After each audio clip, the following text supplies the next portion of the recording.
Hi friends, ನಮಸ್ತೆ. ನಾನು Mallikarjun. Welcome to ಸ್ಪರ್ಧಾ ಕರ್ನಾಟಕ ಅಕಾಡೆಮಿ ಯೂಟ್ಯೂಬ್ ಚಾನಲ್. ಸ್ನೇಹಿತರೆ, ಈ KCET ಮತ್ತು NET ಎಕ್ಸಾಮ್ಗೆ ಸಂಬಂಧಪಟ್ಟಂತೆ ಈಗಾಗಲೇ ನಮ್ಮ ಯೂಟ್ಯೂಬ್ ಚಾನಲಲ್ಲಿ ಸುಮಾರು 28 ವೀಡಿಯೋಸ್ನ ಅಪ್ಲೋಡ್ ಮಾಡಿದ್ದೀವಿ.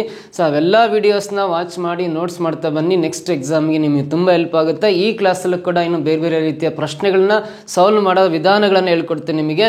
ಸೊ ಹಾಗೆ ಸ್ನೇಹಿತರೆ, ಸ್ಪರ್ಧಾ ಕರ್ನಾಟಕ ಅಕಾಡೆಮಿ ಯೂಟ್ಯೂಬ್ ಚಾನಲ್ಗೆ ಸಬ್ಸ್ಕ್ರೈಬ್ ಆಗಿಲ್ಲ ಅಂದರೆ ಸಬ್ಸ್ಕ್ರೈಬ್ ಆಗಿ, ಪಕ್ಕದಲ್ಲಿ ಬರೋ ಬೆಲ್ ಐಕಾನ್ ಪ್ರೆಸ್ ಮಾಡಿ ನೋಟಿಫೈ ಆಗಿರಿ. ಹಾಗೆ ಸ್ಪರ್ಧಾ ಕರ್ನಾಟಕ ಅಕಾಡೆಮಿ ಆನ್ಲೈನ್ ಪ್ಲಾಟ್ಫಾರ್ಮಲ್ಲಿ ಗೂಗಲ್ ಪ್ಲೇ ಸ್ಟೋರಲ್ಲಿ ಈ ಸಿಂಬಲ್ ಇರ್ತಕ್ಕಂಥ ಸ್ಪರ್ಧಾ ಕರ್ನಾಟಕ ಅಕಾಡೆಮಿ ಆ್ಯಪನ್ನು ಡೌನ್ಲೋಡ್ ಮಾಡ್ಕೊಂಡ್ರೆ ನಿಮಗೆ TET ಎಕ್ಸಾಮ್ ಆಗಿರ್ಬೋದು, GPS TR, HS TR, so ಹಾಗೆ ಲ್ಯಾಂಡ್ ಸರ್ವೇರ್ ಎಕ್ಸಾಮ್ ಸಂಬಂಧಪಟ್ಟಂಥ ಆನ್ಲೈನ್ ಕ್ಲಾಸಸ್ ಅವೈಲೇಬಲ್ ಇದ್ದಾವೆ. ಹೆಚ್ಚಿನ ಮಾಹಿತಿ ಬೇಕಂದರೆ ಇಲ್ಲಿ ಕಾಣಿಸ್ತಕ್ಕಂಥ ಮೊಬೈಲ್ ನಂಬರ್ಗೆ ಕರೆ ಮಾಡಿ. ಹಾಗೆ ಸ್ಪರ್ಧಾ ಕರ್ನಾಟಕ ಅಕಾಡೆಮಿಯ ಒಂದು ಪ್ರೌಡ್ ಮೂಮೆಂಟ್ ಏನಂದರೆ, ನಮ್ಮ ಅಕಾಡೆಮಿಯಲ್ಲಿ ತರಬೇತಿ ಪಡೆದ ಸುಮಾರು 200ಕ್ಕೂ ಹೆಚ್ಚು ಅಭ್ಯರ್ಥಿಗಳು ಈ ಬೀಟ್ ಫಾರೆಸ್ಟ್ರಿ ಎಕ್ಸಾಮ್ನ ಪ್ರಾವಿಷನಲ್ ಲಿಸ್ಟಲ್ಲಿ ಸೆಲೆಕ್ಟ್ ಆಗಿದ್ದಾರೆ. ಸೊ ಇದು ಕೇವಲ ಒಂದು ಸಂಸ್ಥೆಯಲ್ಲಿ ಅತಿ ಹೆಚ್ಚು ವಿದ್ಯಾರ್ಥಿಗಳು ಸೆಲೆಕ್ಟ್ ಆಗಿರೋದು ಒಂದು ಹಿಸ್ಟ್ರಿನೇ ಅಂತ ಹೇಳ್ಬೋದು. ಸೆಲೆಕ್ಟ್ ಆಗಿರೋ ಎಲ್ಲ ಅಭ್ಯರ್ಥಿಗಳಿಗೆ ಕಂಗ್ರ್ಯಾಚುಲೇಷನ್ಸ್ ಹೇಳ್ತಾ ಈ ಕ್ಲಾಸಲ್ಲಿ ಮೊದಲನೇ ಪ್ರಶ್ನೆ ಏನಿದೆ ಅಂತ ನೋಡ್ತಾ ಬರೋಣ. ಸೊ ಇಲ್ಲಿ ಏನಿದೆ ಅಂದರೆ ನೋಡ್ರಿ, ಒಂದು ಬಾರ್ ಗ್ರಾಫ್ ಕಾಣಿಸ್ತಾ ಇದೆ, ಒಂದು ಸ್ತಂಭ ಲೇಖ ಅಂತ ಕರಿತೀವಿ. ಡಾಟಾ ಇಂಟರ್ಪ್ರಿಟೇಷನ್ಗೆ ಸಂಬಂಧಪಟ್ಟಂತೆ ಕ್ವಶನ್ ಕೇಳಿದರೆ ಇದರಲ್ಲಿ ಬಾರ್ ಗ್ರಾಫ್ ರಿಲೇಟೆಡ್ ಕ್ವಶನ್ ಕೇಳಿದನಲ್ಲ, ಯಾವ ವಿಷಯಕ್ಕೆ ಸಂಬಂಧಪಟ್ಟಂತೆ ಬಾರ್ ಗ್ರಾಫ್ ಅಂತ ಅರ್ಥ ಮಾಡ್ಕೊಂಡ್ರೆ ನಮಗೆ ಪ್ರಶ್ನೆಗಳು ಬೇಗ ಅರ್ಥ ಆಗ್ತವೆ. ಸೊ ಇಲ್ಲಿ study this graph and answer the questions in the following graph. The number of male and female candidates passed in 5 years in your recruitment test is given. Study this graph and answer the questions given here under ಅಂತ ಇದೆ.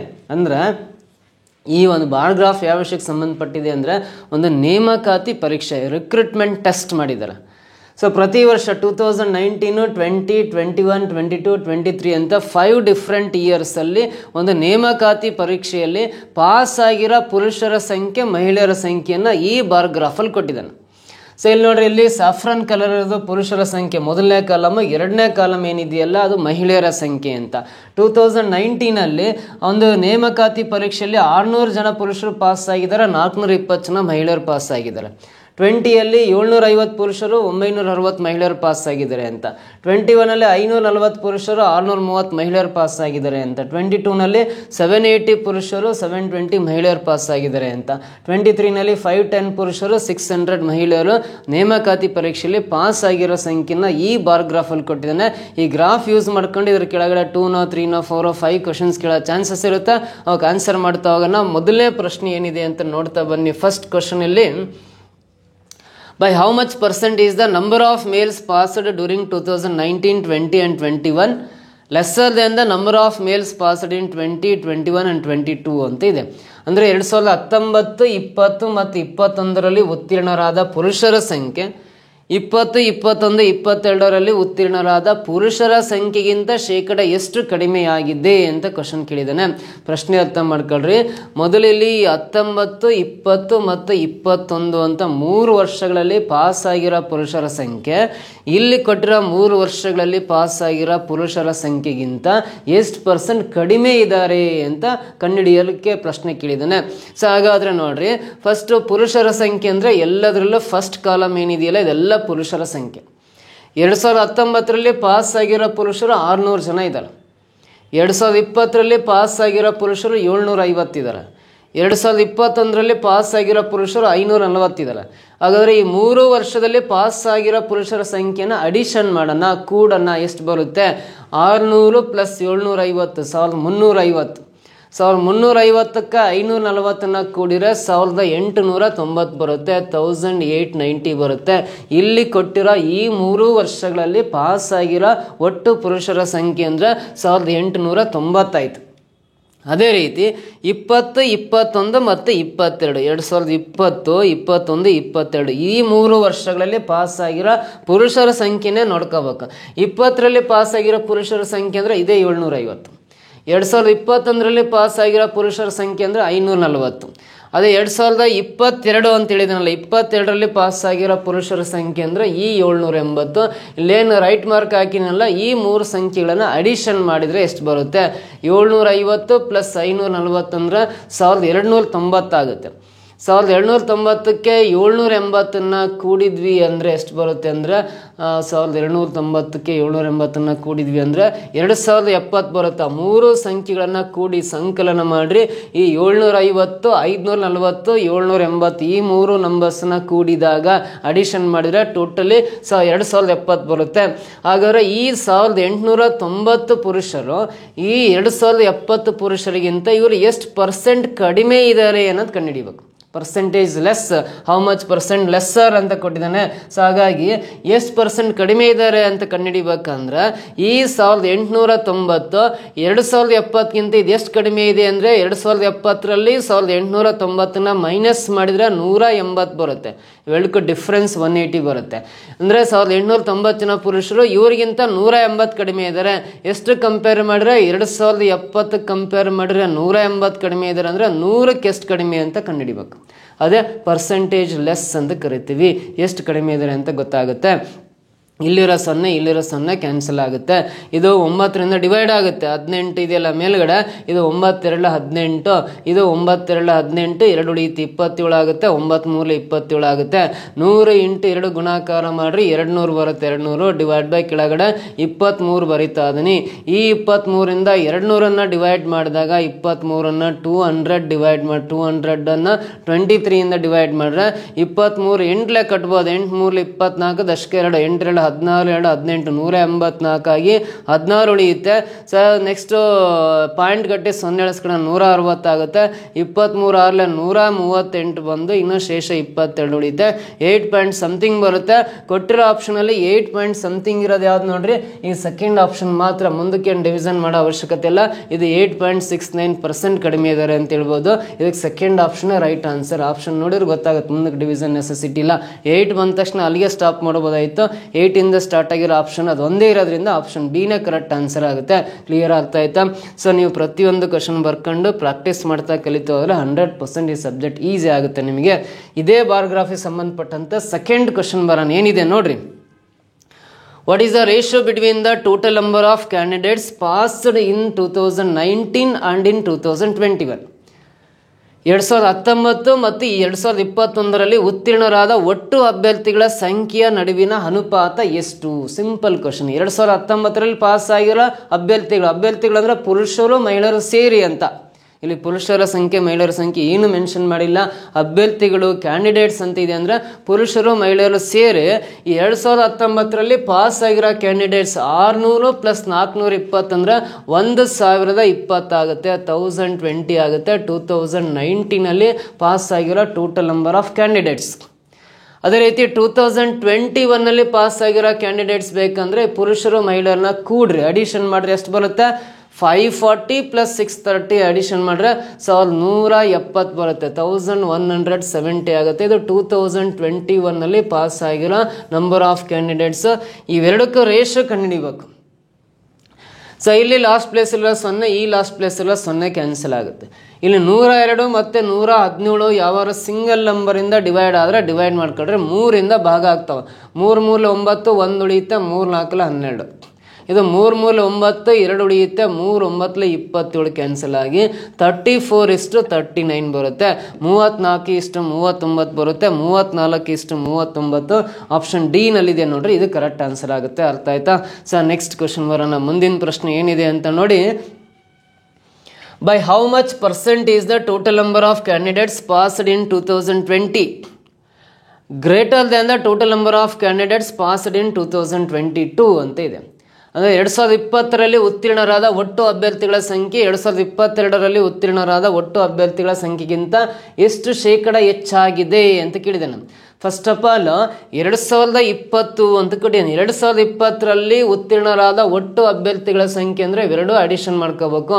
960 + 750 ಕೂಡಿದ್ರೆ 9716 ಅಲ್ಲ 1600 1710 ಬರುತ್ತೆ. 2020ರಲ್ಲಿ pass ಆಗಿರೋ ಒಟ್ಟು ಅಭ್ಯರ್ಥಿಗಳ ಸಂಖ್ಯೆ 1710 ಬರುತ್ತೆ.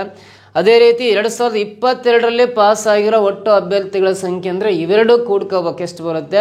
780 + 720 ಅಂದರೆ 1500 ಬರುತ್ತೆ. 1500 ಆಗುತ್ತೆ. ಸೊ ಹಾಗಾದರೆ ಇಲ್ಲಿ ಏನು ಕಂಡುಹಿಡಿಬೇಕಂದ್ರೆ ಈ 1710 ಜನ ಅಭ್ಯರ್ಥಿಗಳು 1500ಕ್ಕಿಂತ ಇವರು ಎಷ್ಟು % ಹೆಚ್ಚಾಗಿದ್ದಾರೆ ಅಂತ ಕೇಳಿದ್ದಾನೆ. ಶೇಕಡ ಎಷ್ಟು ಹೆಚ್ಚು ಅಂತ ಕೇಳಿದ್ದಾನೆ. ಅಂದರೆ ಪರ್ಸೆಂಟೇಜ್ ಗ್ರೇಟರ್ ಕಂಡುಹಿಡಿಬೇಕು, ಪರ್ಸೆಂಟೇಜ್ ಮೋರ್ ಕ್ಯಾಲ್ಕುಲೇಟ್ ಮಾಡಬೇಕು ಅಂತ. ಫಸ್ಟ್ ಆಫ್ ಆಲ್ ಈ 1710 ಜನ 1500ಕ್ಕಿಂತ ಇದು ಎಷ್ಟು ಜಾಸ್ತಿ ಇದೆ ಅಂದರೆ 210 ಜಾಸ್ತಿ ಇದೆ. ಈ 1500ಕ್ಕಿಂತ ಇದು ಎಷ್ಟು ಹೆಚ್ಚಾಗಿದೆ ಅಂದರೆ 210 ಹೆಚ್ಚಾಗಿದೆ.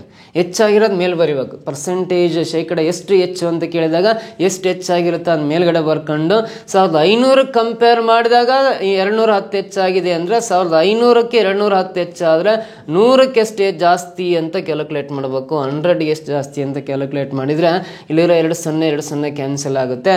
15ರಿಂದ 210 ಡಿವೈಡ್ ಮಾಡಬೇಕು. 15ರಿಂದ ಬಾಕ್ಸ್ರಿ 15 1 15, ಇನ್ನು 6 ಉಳಿಯುತ್ತೆ 60 ಆಗುತ್ತೆ. 15 4 60 ಕ್ಯಾನ್ಸಲ್ ಆಗಿ 14% ಹೆಚ್ಚಾಗಿದೆ ಅಂತ ಹೇಳ್ಬೋದು. 14% ಮೋರ್ ಅಂತ ಹೇಳ್ತೀವಿ. 14% ಅನ್ನೋದು ನೋಡ್ರಿ ಆಪ್ಷನ್ ಏನಲ್ಲಿ ಇದೆಯಲ್ಲ ಇದು ಕರೆಕ್ಟ್ ಆನ್ಸರ್ ಆಗುತ್ತೆ. ಕ್ಲಿಯರ್ ಆಗ್ತಾ ಆಯ್ತಾ? ಈ ಬಾರೋಗ್ರಫಿ ಸಂಬಂಧಪಟ್ಟಂತೆ ಈ ಥರ ಕ್ವಶನ್ಸ್ ಇದಾವೆ. ನೆಕ್ಸ್ಟ್ ನೋಡ್ರಿ ಅನದರ್ ಇಂಪಾರ್ಟೆಂಟ್ ಕಾನ್ಸೆಪ್ಟ್ ಮೇಲೆ ಪ್ರಶ್ನೆಗಳಿದಾವೆ. ಇಲ್ಲಿ ಮತ್ತೊಂದು 3 ಪ್ರಶ್ನೆಗಳು ಹಾಕಿದ್ದೀನಿ. ಸೊ ಈ ಥರ ಕ್ವಶನ್ಸ್ನ ಎಕ್ಸಾಮಲ್ಲಿ ಕೇಳೋ ಚಾನ್ಸಸ್ ಇರುತ್ತೆ. ಸಿಲೋಯಿಸಮ್ ಅಂತ ಕರಿತೀವಿ ನಾವು. ಹೇಳಿಕೆಗಳು ಮತ್ತು ತೀರ್ಮಾನಗಳು ಕಾನ್ಸೆಪ್ಟಿಗೆ ಸಂಬಂಧಪಟ್ಟಂತ ಪ್ರಶ್ನೆ. ನಾನು ಪ್ರಶ್ನೆಯಲ್ಲಿ ಇಂಗ್ಲೀಷಲ್ಲಿ ಹಾಕೊಂಡಿದ್ದೀನಿ, ಬಟ್ ಇದೇನು ಇಂಗ್ಲೀಷಲ್ಲಿ ಹಾಕಿರೋಂಥ ನೀವೇನು ಲ್ಯಾಂಗ್ವೇಜ್ ಬಗ್ಗೆ ಭಯಪಡೋ ಅವಶ್ಯಕತೆ ಇಲ್ಲ. ಎಸ್ಪೆಷಲಿ ಈ ಸಿಲೋಯಿಸಮ್ ಮೇಲೆ ಎಕ್ಸಾಮಲ್ಲಿ ಪ್ರಶ್ನೆ ಕೇಳಿದಾಗ ನೀವು ಇಂಗ್ಲೀಷ್ ವರ್ಷನ್ ಇಲ್ಲ ಕ್ವಶನ್ ಓದ್ಕೊಂಡ್ರೆ ನಿಮಗೆ ಕ್ಲಾರಿಟಿ ಸಿಗುತ್ತೆ. ಕನ್ನಡದಲ್ಲಿ ಒಂದು ಸ್ವಲ್ಪ ಡೌಟ್ಸ್ ಆಗೋ ಚಾನ್ಸಸ್ ಇರುತ್ತೆ. ಎಸ್ಪೆಷಲಿ ಈ ಟಾಪಿಕ್ಗೆ ಸಂಬಂಧಪಟ್ಟಂತೆ ಈ ಥರ ಸ್ಟೇಟ್ಮೆಂಟ್ಸ್ ಕನ್ಕ್ಲೂಷನ್ಸ್ ಅಂತ ಪ್ರಶ್ನೆ ಇತ್ತಂದ್ರೆ ಇಂಗ್ಲೀಷಲ್ಲಿ ಓದ್ಕೊಂಡ್ರೆ ನಿಮಗೆ ಕ್ಲಾರಿಟಿ ಸಿಗುತ್ತೆ. ಆ ರೂಲ್ಸ್ ಕೂಡ ನಿಮಗೆ ಹೇಳ್ಕೊಡ್ಲಿಕ್ಕೆ ನನಗೆ ಈಸಿ ಆಗುತ್ತೆ. ನೋಡ್ರಿ ಇಲ್ಲಿ ಕೆಳಗೆ ಇಲ್ಲಿ 2 ಹೇಳಿಕೆಗಳನ್ನು ಕೊಟ್ಟಿದ್ದಾನೆ. 2 ಸ್ಟೇಟ್ಮೆಂಟ್ಸ್ ಇದಾವೆ. ಈ ಹೇಳಿಕೆಗಳಿಗೆ ಸಂಬಂಧಪಟ್ಟಂತ 2 ತೀರ್ಮಾನಗಳು ಕೊಟ್ಟಿದ್ದಾನೆ. 2 ಕನ್ಕ್ಲೂಷನ್ಸ್ ಇದಾವೆ. ಈ 2 ತೀರ್ಮಾನಗಳಲ್ಲಿ ಯಾವ ತೀರ್ಮಾನ ಸರಿಯಾಗಿದೆ ಯಾವ್ದು ತಪ್ಪು ಅಂತ ನಾವು ಚೆಕ್ ಮಾಡಿ ಆನ್ಸರ್ ಮಾಡಬೇಕಾಗುತ್ತೆ. 4 ಆಪ್ಷನ್ಸಲ್ಲಿ ಯಾವ್ದು ಸರಿ ಅಂತ. ಫಸ್ಟ್ ಆಫ್ ಆಲ್ ಈ ಥರ ಸ್ಟೇಟ್ಮೆಂಟ್ಸು ಕನ್ಕ್ಲೂಷನ್ಸ್ ಸಿಲೋಯಿಸಮ್ ಮೇಲೆ ಪ್ರಶ್ನೆ ಕೇಳಿದಾಗ ಕೊಟ್ಟಿರೋ ಈ ಸ್ಟೇಟ್ಮೆಂಟ್ಸ್ಗೆ 2 ಕೊಡ್ಬೋದು ಅಥವಾ ಸ್ಟೇಟ್ಮೆಂಟ್ಸ್ 3 ಕೊಡ್ಬೋದು, 4 ಕೊಡ್ಬೋದು. ಕೊಟ್ಟಿರೋ ಸ್ಟೇಟ್ಮೆಂಟ್ಸ್ಗೆ ಹೇಳಿಕೆಗಳಿಗೆ ನಾವು ವೆನ್ ಡಯಾಗ್ರಾಮ್ ಹಾಕೋದು ಕಲಿಬೇಕು. ಸೊ ವೆನ್ ಡಯಾಗ್ರಾಮ್ ಹಾಕೋದು ಹೇಳ್ಕೊಡ್ತಾನೆ ನೋಡ್ರಿ. ಮೊದಲನೇ ಸ್ಟೇಟ್ಮೆಂಟ್ ಏನಿದೆ ಇಲ್ಲಿ ಅಂದರೆ ಆಲ್ ಫ್ಯಾನ್ಸ್ ಆರ್ ವಾಚರ್ಸ್ ಅಂತ ಇದೆ. ಇಲ್ಲಿ ಪ್ಯಾರಾಮೀಟರ್ಸ್ ಫ್ಯಾನ್ಸ್ ಮತ್ತು ವಾಚರ್ಸ್ ಅಂತ. ಆಲ್ ಫ್ಯಾನ್ಸ್ ಆರ್ ವಾಚರ್ಸ್ ಅಂತ ಇದೆಯಲ್ಲ, ಫಸ್ಟು ಫ್ಯಾನ್ಸ್ಗೆ ಒಂದು ಸರ್ಕಲ್ ಡ್ರಾ ಮಾಡ್ಬೇಕು. ಈ ಸರ್ಕಲ್ಲು ಫ್ಯಾನ್ಸ್ ಅಂತ ಎಫ್ ಬರಿತೀವಿ. ಇಲ್ಲಿ ಸ್ಟಾರ್ಟಿಂಗ್ ಯಾವ ವರ್ಡ್ ಇದೆ ಇದ್ರ ಮೇಲೆ ವೆನ್ ಡಯಾಗ್ರಾಮ್ ಚೇಂಜ್ ಆಗ್ತಾ ಇರುತ್ತೆ. ಇಲ್ಲಿ ಆಲ್ ಅಂತಿರೋದ್ರಿಂದ ಈ ಫ್ಯಾನ್ಸ್ ಮೇಲ್ಗಡೆ ಕಾನ್ಸೆಂಟ್ರಿಕ್ ಸರ್ವಸಮ ವೃತ್ತ ಹಾಕೋಬೇಕು. ಇದ್ರ ಮೇಲ್ಗಡೆ ಸರ್ಕಲ್ ಹಾಕ್ಬೇಕು. ಆಲ್ ಅಂತ ಇದ್ರೆ ಫಸ್ಟ್ ಫ್ಯಾನ್ ಸರ್ಕಲ್ ಬರೆದು ಇಲ್ಲಿ ಆಲ್ ಅಂತ ಇದ್ರೆ ಅವ್ರ ಮೇಲ್ಗಡೆ ವಾಚಸ್ ಬರೀಬೇಕು. ಈ ಸರ್ಕಲ್ ವಾಚಸ್ನ ರೆಪ್ರೆಸೆಂಟ್ ಮಾಡುತ್ತೆ. ಆಲ್ ಫ್ಯಾನ್ಸ್ ಆರ್ ವಾಚಸ್ ಆಯ್ತು. ಇವಾಗ ನೆಕ್ಸ್ಟ್ ಸೆಕೆಂಡ್ ಸ್ಟೇಟ್ಮೆಂಟ್ ಬರೋಣ. ಸಮ್ ವಾಚಸ್ ಆರ್ ಬ್ಲ್ಯಾಕ್ ಅಂತ ಇದೆ. ಆಲ್ರೆಡಿ ವಾಚಸ್ ಸರ್ಕಲ್ ಇಲ್ಲಿ ಡ್ರಾ ಮಾಡಿದ್ವಿ, ಮತ್ತೆ ಡ್ರಾ ಮಾಡೋ ಅವಶ್ಯಕತೆ ಇಲ್ಲ. ಸಮ್ ವಾಚಸ್ ಆರ್ ಬ್ಲ್ಯಾಕ್ ಅಂತ ಕೊಟ್ಟಿರೋದ್ರಿಂದ ಈ ವಾಚಸ್ಸಿ ಮಾತ್ರ ಛೇದಿಸಿರೋ ಥರ ಸಮ್ ಅಂದರೆ ಇಂಟರ್ಸೆಕ್ಟಿಂಗ್ ಸರ್ಕಲ್ ಹಾಕ್ಬೇಕು. ಸಮ್ ಅಂದರೆ ಛೇದಿಸುವ ವೃತ್ತ ಹಾಕಬೇಕು, ಇಂಟರ್ಸೆಕ್ಟಿಂಗ್ ಸರ್ಕಲ್ ಹಾಕಬೇಕು. ಸಮ್ ವಾಚಸ್ ಆರ್ ಬ್ಲ್ಯಾಕ್ ಅಂತ ಇದೆಯಲ್ಲ ಬಿ ಅಕ್ಷರ ಬರೀತು. ನೋಡ್ರಿ ಯಾವುದೇ ಸ್ಟೇಟ್ಮೆಂಟ್ಸಲ್ಲಿ ಮೇಲ್ಗಡೆ ಆಲ್ ಅಂತ ಹೊರಡಿದ್ದು ಕೆಳಗಡೆ ಸಮ್ ಅಂತ ಇದ್ದಾಗ ಸೆಕೆಂಡ್ ಪಾಸಿಬಲ್ ಡಯಾಗ್ರಾಮ್ ಬರೀಬೇಕು. ಇದಕ್ಕೆ ಇನ್ನೊಂದು ಡಯಾಗ್ರಾಮ್ ಹಾಕ್ಲೇಬೇಕು. ಹಂಗಾದ್ರೆ ಮಾತ್ರ ನಿಮಗೆ ಆನ್ಸರ್ 100% ಕರೆಕ್ಟ್ ಆಗೋ ಚಾನ್ಸಸ್ ಇರುತ್ತೆ. ಇದು ಒಂದು ವಿಧಾನ, ಇದು ಸರಿ. ಇವಾಗ ಮತ್ತೆ ಇನ್ನೊಂದು ಸ್ಟೇಟ್ಮೆಂಟ್ ಯಾವ ಥರ ಹಾಕ್ಬೋದು. ಆಲ್ ಫ್ಯಾನ್ಸ್ ಆರ್ ವಾಚಸ್ ಅಂತಿಲ್ಲ. ಮೊದಲನೇ ಸ್ಟೇಟ್ಮೆಂಟ್ ಸೇಮ್ ಯಥಾವತ್ತಾಗಿ ಇದು ಫ್ಯಾನ್ಸ್ ಆಲ್ ಫ್ಯಾನ್ಸ್ ಆರ್ ವಾಚಸ್ ಅಂತ ಈ ರೀತಿ ಕಾನ್ಸೆಂಟ್ರಿಕ್ ಸರ್ಕಲ್ಸ್ ಹಾಕಿದೆ. ಎರಡನೇ ಸ್ಟೇಟ್ಮೆಂಟ್ಗೆ ಅಷ್ಟೇ ಚೇಂಜ್ ಆಗೋದು. ಸಮ್ ವಾಚಸ್ ಆರ್ ಬ್ಲ್ಯಾಕ್ ಅಂತ ಇದೆಯಲ್ಲ, ಮೊದಲನೇ ಡಯಾಗ್ರಾಮಲ್ಲಿ ಈ ಬ್ಲ್ಯಾಕ್ ಅನ್ನೋದನ್ನ ವಾಚಸ್ಸಿ ಮಾತ್ರ ಇಂಟರ್ಸೆಕ್ಟ್ ಆಗೋ ಥರ ಬರೆದೆ. ಬಟ್ ಇಲ್ಲಿ ಇದು ಫುಲ್ ಸರ್ಕಲ್ ವಾಚಸ್ಸೇ ಆಗಿರೋದ್ರಿಂದ ಸೆಕೆಂಡ್ ಪಾಸಿಬಲ್ ಡಯಾಗ್ರಾಮಲ್ಲಿ ಆ ಬ್ಲ್ಯಾಕ್ ಅನ್ನೋದನ್ನ ಎರಡಕ್ಕೂ ಸೇರಿ ಇಂಟರ್ಸೆಕ್ಟ್ ಆಗೋ ಥರ ಬರೀಬೇಕು. ಹಾಗಾದ್ರೆ ಅಲ್ಲಿ ಕೊಟ್ಟಿರೋ ಸ್ಟೇಟ್ಮೆಂಟ್ಸ್ಗೆ ಈ ಥರನೂ ವೆನ್ ಡಯಾಗ್ರಾಮ್ ಹಾಕೋಬಹುದು. ಈ ಥರ ಹಾಕಿದ್ರು ಸರಿನೇ. ಎರಡೂ ಥರ ಹಾಕೊಂಡ್ರೆ ಮಾತ್ರ 100% ಅಕ್ಯುರಸಿ ಸಿಗುತ್ತೆ ನಮಗೆ. ನಮ್ಮ ಆನ್ಸರು ತಪ್ಪಾಗಕ್ಕೆ ಚಾನ್ಸಸ್ಸೇ ಇಲ್ಲ. ಇವಾಗ ಕೊಟ್ಟಿರೋ ಕನ್ಕ್ಲೂಷನ್ಸ್ ತೀರ್ಮಾನಗಳು ಯಾವ್ದು ರೈಟ್ ಯಾವ್ದು ರಾಂಗ್ ಅಂತ ಎರಡೂ ಡಯಾಗ್ರಾಮಲ್ಲಿ ಚೆಕ್ ಮಾಡಬೇಕು. ಎರಡರಲ್ಲೂ ಸರಿ ಆದರೆ ಮಾತ್ರ ಸರಿ ಅಂತ ತಗೋಬೇಕು. ಒಂದರಲ್ಲಿ ರೈಟ್ ಇನ್ನೊಂದ್ರಲ್ಲಿ ರಾಂಗ್ ಅಂದರೆ ಟೋಟಲಿ ರಾಂಗೇ. ಎರಡರಲ್ಲೂ ಕರೆಕ್ಟ್ ಆದ್ರೆ ಮಾತ್ರ ಆ ಕನ್ಕ್ಲೂಷನ್ಸ್ ಫೈನಲಿ ಟ್ರೂ ಅಂತ ಹೇಳಬೇಕು. ಮೊದಲನೇ ತೀರ್ಮಾನ ನೋಡ್ರಿ, ಆಲ್ ವಾಚಸ್ ಆರ್ ಫ್ಯಾನ್ಸ್ ಅಂತ ಇದೆ. ಫಸ್ಟ್ ಡಯಾಗ್ರಾಮಲ್ಲಿ ವಾಚಸ್ ಸರ್ಕಲ್ ಇಲ್ಲಿದೆ, ಫ್ಯಾನ್ ಸರ್ಕಲ್ ನೋಡ್ರಿ ಅದ್ರ ಒಳಗಡೆ ಇದೆ. ವಾಚಸ್ಸು ಮತ್ತು ಫ್ಯಾನ್ಸ್ ಏನಿದಾವಲ್ಲ ಇವು ಒಂದ್ರ ಒಳಗಡೆ ಒಂದಿದಾವೆ, ಇವು ಕಾನ್ಸೆಂಟ್ರಿಕ್ ಸರ್ಕಲ್ಸ್. ನೋಡ್ರಿ ಕಾನ್ಸೆಂಟ್ರಿಕ್ ಸರ್ಕಲ್ಸ್ ಅಂದರೆ ಏಕಕೇಂದ್ರೀಯ ವೃತ್ತಗಳು ಅಂತ ಕನ್ನಡದಲ್ಲಿ ಕರಿತೀವಿ. ಒಂದರೊಳಗಡೆ ಒಂದು ಸರ್ಕಲ್ಸ್ ಇದ್ದರೆ ಕಾನ್ಸೆಂಟ್ರಿಕ್ ಸರ್ಕಲ್ಸ್ ಕೊಟ್ಟಿದ್ರೆ ಫಸ್ಟ್ ಇನ್ಸೈಡ್ ಸರ್ಕಲ್ ನೇಮ್ ಕೊಟ್ಟು, ಮೊದಲು ಇನ್ಸೈಡ್ ಸರ್ಕಲ್ ನೇಮ್ ಕೊಟ್ಟು ಆಮೇಲೆ ಔಟ್ಸೈಡ್ ಸರ್ಕಲ್ ನೇಮು ಆ ಕನ್ಕ್ಲೂಷನಲ್ಲಿ ಇತ್ತು ಅಂದರೆ ಆ ಕನ್ಕ್ಲೂಷನಲ್ಲಿ ಸ್ಟಾರ್ಟಿಂಗ್ ಆಲ್ ಅಂತ ಹೊರಡಿದ್ರೆ ಅದು ಟ್ರೂ ಆಗುತ್ತೆ. ಅಥವಾ ಫಸ್ಟು ಔಟ್ಸೈಡ್ ಸರ್ಕಲ್ ನೇಮ್ ಕೊಟ್ಟು, ಫಸ್ಟ್ ಔಟ್ಸೈಡ್ ಸರ್ಕಲ್ ನೇಮ್ ಕೊಟ್ಟು ಆಮೇಲೆ ಇನ್ಸೈಡ್ ಸರ್ಕಲ್ ನೇಮ್ ಕೊಟ್ಟಿದ್ದ ಅಂದರೆ ಆ ಕನ್ಕ್ಲೂಷನಲ್ಲಿ ಸಮ್ ಅಂತ ಹೊರಡಿದ್ರೆ ಮಾತ್ರ ಆ ಕನ್ಕ್ಲೂಷನ್ ಟ್ರೂ ಅಂತ ತಗೋಬೇಕು. ಅದರ್ವೈಸ್ ಬೇರೆ ಬೇರೆ ಹೊರಡಿಸಿದ್ರೆ ಅದು ರಾಂಗ್ ಅಂತ ಆಗುತ್ತೆ. ಹಾಗಾದರೆ ಈ 2 ಪಾಯಿಂಟ್ಸ್ ಭಾಳ ಇಂಪಾರ್ಟೆಂಟು. ಅದು ಎಸ್ಪೆಷಲಿ ಕಾನ್ಸೆಂಟ್ರಿಕ್ ಸರ್ಕಲ್ಸ್ ಮಾತ್ರ ಇದು. ಒಂದರೊಳಗಡೆ ಒಂದು ಸರ್ಕಲ್ಸ್ ಇರ್ತವೆ ಏಕಕೇಂದ್ರೀಯ ವೃತ್ತಗಳು, ಆ ಥರ ಇದ್ದಾಗ ಮಾತ್ರ ಅದು ಅಪ್ಲಿಕೇಬಲ್ ಆಗೋದು. ಸೊ ನೋಡ್ರಿ ಇಲ್ಲಿ ಮೊದಲನೇದು ಆಲ್ ವಾಚಸ್ ಆರ್ ಫ್ಯಾನ್ಸ್ ಅಂತ ಇದೆಯಲ್ಲ, ವಾಚಸ್ ಅನ್ನೋದು ಔಟ್ಸೈಡ್ ಸರ್ಕಲ್. ಮೊದಲಿಗೆ ಕೊಟ್ಟಿರೋದು ವಾಚಸ್ ಅಲ್ಲ, ಇದು ಔಟ್ಸೈಡ್ ಸರ್ಕಲ್. ಆಮೇಲೆ ಫ್ಯಾನ್ಸ್ ಅನ್ನೋದು ಅದ್ರ ಒಳಗಡೆ ಇದೆ ಅಂದರೆ ಇನ್ಸೈಡ್ ಸರ್ಕಲ್. ಔಟ್ಸೈಡ್ ಸರ್ಕಲ್ ನೇಮಿಂದ ಇನ್ಸೈಡ್ ಸರ್ಕಲ್ ನೇಮ್ ಕೊಟ್ಟಿದ್ದಾರೆ. First watches outside, fans inside ಇದೆಯಲ್ಲ, ಔಟ್ಸೈಡ್ ಸರ್ಕಲ್ ನೇಮಿಂದ ಇನ್ಸೈಡ್ ಸರ್ಕಲ್ ನೇಮ್ ಕೊಟ್ಟಿದ್ದಾನೆ ಅಂದರೆ ಆ ಕನ್ಕ್ಲೂಷನಲ್ಲಿ ಸಮ್ ಅಂತ ಪದ ಇದ್ರೆ ಮಾತ್ರ, ಸಮ್ ಅಂತ ಸ್ಟಾರ್ಟಿಂಗ್ ಸಮ್ ಅಂತ ಹೊರಡಿದ್ರೆ ಮಾತ್ರ ಆ ಕನ್ಕ್ಲೂಷನ್ ಟ್ರೂ ಆಗುತ್ತೆ. ಇಲ್ಲಿ ಸಮ್ ಅಂತ ಇಲ್ಲ, ಆಲ್ ಅಂತಿರೋದ್ರಿಂದ ಇಟ್ ಡಸ್ ನಾಟ್ ಫಾಲೋಸ್ ಅಂತ ಕರಿತೀವಿ. ಅಂದರೆ ಇದು ಸರಿಯಾಗಿಲ್ಲ ಅಂತ. ಮೊದಲನೇ ಡಯಾಗ್ರಾಮಲ್ಲೇ ಇದು ರಾಂಗ್ ಅಂತ ಗೊತ್ತಾದ್ಮೇಲೆ ಇದನ್ನು ಸೆಕೆಂಡ್ ಡಯಾಗ್ರಾಮಲ್ಲಿ ಚೆಕ್ ಮಾಡೋ ಅವಶ್ಯಕತೆನೇ ಇಲ್ಲ. ಸೆಕೆಂಡ್ ಡಯಾಗ್ರಾಮಲ್ಲಿ ಟ್ರೂ ಆದರೂ ಕೂಡ ಅದು ಫೈನಲಿ ರಾಂಗೇ. ಸೆಕೆಂಡ್ ಕನ್ಕ್ಲೂಷನ್ ಬರೋಣ. ಸಮ್ ಫ್ಯಾನ್ಸ್ ಆರ್ ಬ್ಲ್ಯಾಕ್ ಅಂತ ಇದೆ. Some fans are black. So first ಡಯಾಗ್ರಾಮಲ್ಲಿ ನೋಡ್ರಿ ಫ್ಯಾನ್ ಸರ್ಕಲ್ ಇಲ್ಲಿದೆ, ಬ್ಲ್ಯಾಕ್ ಸರ್ಕಲ್ ಇಲ್ಲಿದೆ, ಅವೆರಡು ಸಪ್ರೇಟ್ ಇದಾವೆ. ಎರಡು ಸಪ್ರೇಟ್ ಇದೆ ಅಂದರೆ ಫ್ಯಾನ್ಸ್ಗೂ ಬ್ಲ್ಯಾಕ್ಗೂ ಯಾವುದೇ ರಿಲೇಷನ್ಶಿಪ್ ಇಲ್ಲ. ಯಾವುದೇ ರಿಲೇಷನ್ಶಿಪ್ ಇಲ್ಲ ಅಂದರೆ ಕನ್ಕ್ಲೂಷನಲ್ಲಿ ನೋ ಅಂತ ಪದ ಬರ್ಬೇಕು. ಇವೆರಡು ಸಪ್ರೇಟ್ ಇದಾವೆ ಅಂದರೆ ಡಯಾಗ್ರಾಮಲ್ಲಿ ಇವೆರಡಕ್ಕೂ ಯಾವುದೇ ರಿಲೇಷನ್ಶಿಪ್ ಇಲ್ಲ ಅಂದರೆ ನೋ ಅಂತ ಪದ ಕೊಟ್ಟಿರ್ಬೇಕು. ಇಲ್ಲಿ ಸಮ್ ಅಂತ ಹೊರಡಿದೆ ಅಂದರೆ ಇಟ್ ಡಸ್ ನಾಟ್ ಫಾಲೋಸ್ ಅಂತ ಕರಿತೀವಿ. ಇದು ಫಸ್ಟ್ ಡಯಾಗ್ರಾಮಲ್ಲೇ ರಾಂಗ್ ಅಂದಮೇಲೆ ಸೆಕೆಂಡ್ ಡಯಾಗ್ರಾಮಲ್ಲಿ ಇದು ಟ್ರೂ ಆಗಿದ್ರೂ ಕೂಡ ರಾಂಗ್ ಅಂತಲೇ ತಗೊಳ್ಳೋದು. ಅದಕ್ಕೋಸ್ಕರ ಸೆಕೆಂಡ್ ಡಯಾಗ್ರಾಮ್ ಚೆಕ್ ಮಾಡೋ ಅವಶ್ಯಕತೆ ಇಲ್ಲ. ಸೊ ಹಾಗಾಗಿ first wrong, second wrong. Answer ಯಾವ್ದು ಬರೀತೀರಿ ಅಂದರೆ ಇಫ್ ನೈದರ್ ಕನ್ಕ್ಲೂಷನ್ ಫಸ್ಟ್ ನಾರ್ ಕನ್ಕ್ಲೂಷನ್ ಸೆಕೆಂಡ್ ಫಾಲೋಸ್ ಅಂದರೆ ಮೊದಲನೇ ತೀರ್ಮಾನನೂ ಸರಿಯಾಗಿಲ್ಲ, ಎರಡನೇ ತೀರ್ಮಾನನೂ ಸರಿಯಾಗಿಲ್ಲ ಅಂತ ಹೇಳುತ್ತೆ. ಇದು ಫೋರ್ತ್ ಆಪ್ಷನ್, ಇದು ರೈಟ್ ಆನ್ಸರ್ ಅಂತ ತಗೋಬೇಕು. ಗೊತ್ತಾಯ್ತು, ಇದಕ್ಕೆ ಆನ್ಸರು ಫೋರ್ತ್ ಆಪ್ಷನ್ ಆಗಿರುತ್ತೆ. ಕ್ಲಿಯರಾ? ಸೊ ಇನ್ನೂ ಒಂದೆರಡು ಕ್ವಶನ್ಸ್ ಇದ್ದಾವೆ, ಹೇಳ್ಕೊಡ್ತೀನಿ. ಇನ್ನೂ ಕ್ಲಾರಿಟಿ ಸಿಗುತ್ತೆ ನಿಮಗೆ. ಇದಕ್ಕೆ ಸಂಬಂಧಪಟ್ಟಂತೆ ಸ್ಟೇಟ್ಮೆಂಟ್ಸ್ ಇದ್ದಾವೆ, 2 ಕನ್ಕ್ಲೂಷನ್ಸ್ ಇದ್ದಾವೆ. ಫಸ್ಟ್ ಕೊಟ್ಟಿರೋ ಸ್ಟೇಟ್ಮೆಂಟ್ಸ್ಗೆ ನಾವು ವೆನ್ ಡಯಾಗ್ರಾಮ್ ಹಾಕೋಣ. ಆಲ್ ಕೌಸ್ ಆರ್ ಡಾಗ್ಸ್ ಅಂತ ಇದೆಯಲ್ಲ, ಫಸ್ಟ್ ಈ ಕೌಸ್ಗೆ ಸರ್ಕಲ್ ಡ್ರಾ ಮಾಡಿರಿ. ಸೊ ಇದು ಕೌಸ್ ಅಂತ ತಗೊಳ್ತೀನಿ, ಸಿ ಅಂತ ಬರಿತೀನಿ. ಆಲ್ ಅಂತಿರೋದ್ರಿಂದ ಇದ್ರ ಮೇಲ್ಗಡೆ ಕಾನ್ಸೆಂಟ್ರಿಕ್ ಸರ್ಕಲ್ ಹಾಕಿ ಇದು ಡಾಗ್ಸ್ ಬರಿತೀನಿ. All cows are dogs. So next no dog is a cat. Dog ಯಾವುದೇ ಡಾಗು ಕ್ಯಾಟ್ ಆಗಿಲ್ಲ ಅಂದರೆ ಈ ಡಾಗಿಂದ ಸಪ್ರೇಟ ಬರಿಬೇಕು. ಕ್ಯಾಟನ್ನ ಸಪ್ರೇಟ ಬರಿಬೇಕು. ಇದಕ್ಕೆ ಎಲ್ಲೂ ಲಿಂಕ್ ಇಲ್ಲ. ಡಾಗಿಂದ ಸಪ್ರೇಟಾಗಿ ಕ್ಯಾಟ್ ಇದೆ ಅಂದರೆ ಅದು ಕೌವಿಂದನೂ ಸಪ್ರೇಟಾಗಿರುತ್ತೆ. ಅದು ಕ್ಯಾಟು ಒಂದಕ್ಕೊಂದು ಲಿಂಕೇ ಇಲ್ಲ. ಇದು ಒಂದೇ ಡಯಾಗ್ರಾಮು, ಬೇರೆ ಥರ ಡಯಾಗ್ರಾಮ್ ಇದಕ್ಕೆ ಬರಲಿಕ್ಕೆ ಸಾಧ್ಯನೇ ಇಲ್ಲ. ಆ ಕೊಟ್ಟಿರೋ ಸ್ಟೇಟ್ಮೆಂಟ್ಸ್ಗೆ ಇದು ಒಂದೇ ಪಾಸಿಬಲ್ ಡಯಾಗ್ರಾಮು, ಬೇರೆ ರೀತಿ ಬರಲಿಕ್ಕಾಗಲ್ಲ. ಸೊ ಹಾಗಾದರೆ ಇದೇ ಡಯಾಗ್ರಾಮ್ ಪ್ರಕಾರ ಕೊಟ್ಟಿರೋ ಕನ್ಕ್ಲೂಷನ್ಸ್ ಯಾವ್ದು ಸರಿ ಯಾವ್ದು ತಪ್ಪು ಅಂತ ಚೆಕ್ ಮಾಡ್ತಾ ಹೋಗೋಣ. ಯಾವ್ದು ರೈಟ್ ಯಾವ್ದು ರಾಂಗು ಅಂತ. No cat is a cow ಅಂತ ಇದೆ. ಕ್ಯಾಟ್ ಇಲ್ಲಿದೆ, ಕೌ ಇಲ್ಲಿದೆ, ಇವೆರಡು ಸಪ್ರೇಟ್ ಇದ್ದಾವೆ ಅಂದರೆ ನೋ ಅಂತ ವರ್ಡ್ ಬರಬೇಕು. ಇಲ್ಲೂ ನೋ ಅಂತಲೇ ಇರೋದ್ರಿಂದ no cat is a cow ಅನ್ನೋದು 100% ಟ್ರೂ. ಇದು ಈ ತೀರ್ಮಾನ ಸರಿಯಾಗಿದೆ. ಕನ್ಕ್ಲೂಷನ್ ಫಸ್ಟ್ ಫಾಲೋಸ್ ಅಂತ ಹೇಳ್ತೀವಿ. No cow is a cat, no cow is a cat ಅಂತ ಇದೆ ಅಂದರೆ, so no cow is a cat ಅಂದ್ರೆ ಒಂದೇ, no cat is a cow ಅಂದ್ರೆ ಒಂದೇ. ಇದು ಕೂಡ 100% ಸರಿ ಇದೆ. ಕೌವು ಮತ್ತು ಕ್ಯಾಟ್ ಡಯಾಗ್ರಾಮ್ ಸಪ್ರೇಟ್ ಇದೆ ಅಂದರೆ ರಿಲೇಷನ್ಶಿಪ್ ಇಲ್ಲ. ಇಲ್ಲಿ ನೋ ರಿಲೇಷನ್ಶಿಪ್ ಬರುತ್ತೆ ಅಂದಮೇಲೆ ಇಲ್ಲಿ ನೋ ಅಂತ ಹೊರಡೆ ಇರೋದ್ರಿಂದ ಸೆಕೆಂಡ್ ಕನ್ಕ್ಲೂಷನ್ ಟ್ರೂ ಆಗುತ್ತೆ. ಫಸ್ಟ್ ಒನ್ ಟ್ರೂ ಇದೆ, ಸೆಕೆಂಡ್ ಒನ್ ಟ್ರೂ ಇದೆ ಅಂದರೆ ಇದಕ್ಕೆ ಆನ್ಸರ್ ಏನು ಬರೀತೀರಿ ಅಂದರೆ ಇಫ್ ಬೋತ್ ಕನ್ಕ್ಲೂಷನ್ಸ್ ಫಾಲೋ ಅಂತ ಇದೆಯಲ್ಲ, ಎರಡೂ ತೀರ್ಮಾನಗಳು ಸರಿಯಾಗಿವೆ ಅಂತ ಇದೆಯಲ್ಲ, ಆಪ್ಷನ್ ಸಿ, ಇದು ರೈಟ್ ಆನ್ಸರ್ ಆಗುತ್ತೆ ಇದಕ್ಕೆ. ಕ್ಲಿಯರಾ? ಇದು 5th ಕ್ವಶನ್ಗೆ. ನೆಕ್ಸ್ಟ್ 6th ಕ್ವಶನ್ ಬರೋಣ. ನೋಡಿರಿ, ನಾನು 6th ಕ್ವಶನ್ಗೆ ಆನ್ಸರ್ನ ಕಮೆಂಟ್ ಬಾಕ್ಸಲ್ಲಿ ನೀವು ಕಮೆಂಟ್ ಮಾಡಿರಿ 6th ಕ್ವಶನ್ಗೆ. ಯಾಕಂದ್ರೆ ಇಲ್ಲಿ ತನಕ ನೀವು ವಿಡಿಯೋ ವಾಚ್ ಮಾಡಿರಲ್ಲ ಅಂತ ನಿಮಗೆ ಗೊತ್ತಾಗಬೇಕಲ್ಲ. ನಾವು ಇಷ್ಟೊಂದು ಎಫರ್ಟ್ ಹಾಕಿ ನಿಮಗೆ ಕ್ಲಾಸ್ ಮಾಡ್ತಾ ಇದೀವಿ ಅಂದರೆ ನಿಮ್ಮ ಯೂಸ್ಫುಲ್ ಆಗಲಿ ನಿಮಗೆಲ್ಲರಿಗೂ ಅಂತ ನೀವು ಕಮೆಂಟ್ ಬಾಕ್ಸಲ್ಲಿ 6th ಕ್ವಶನ್ಗೆ ಆನ್ಸರ್ ಎನಾ ಬಿನಾ ಸಿನಾ ಅಂತ ನಾನು ಸಾಲ್ವ್ ಮಾಡೋಕ್ಕಿಂತ ಬಿಫೋರ್ ಎಷ್ಟು ಜನ ಕಮೆಂಟ್ ಮಾಡ್ತೀರಿ, ಸೊ ನಾನು ಕಮೆಂಟ್ ಬಾಕ್ಸ್ನ ನೋಡ್ತಾ ಇರ್ತೀನಿ. ಸೊ ಸ್ಟೇಟ್ಮೆಂಟ್ಸ್ ಕನ್ಕ್ಲೂಷನ್ ನೋಡ್ರಿ. ಆಲ್ ಟೀಚರ್ಸ್ ಆರ್ ಆಕ್ಟರ್ಸ್ ಅಂತ ಇದೆಯಲ್ಲ, ಈ ಟೀಚರ್ಸ್ಗೆ ಫಸ್ಟ್ ಸರ್ಕಲ್ ಬರೀನ, ಟೀಚರ್ಸ್ ಇದು ಟಿ ಬರೀತಾನೆ. ಆಲ್ ಅಂತ ಇರೋದ್ರಿಂದ ಇದ್ರ ಮೇಲ್ಗಡೆ concentric circles, all teachers are actors ಅಂತಿದೆ, ಎ ಅಂತ ಬರೀತೀನಿ.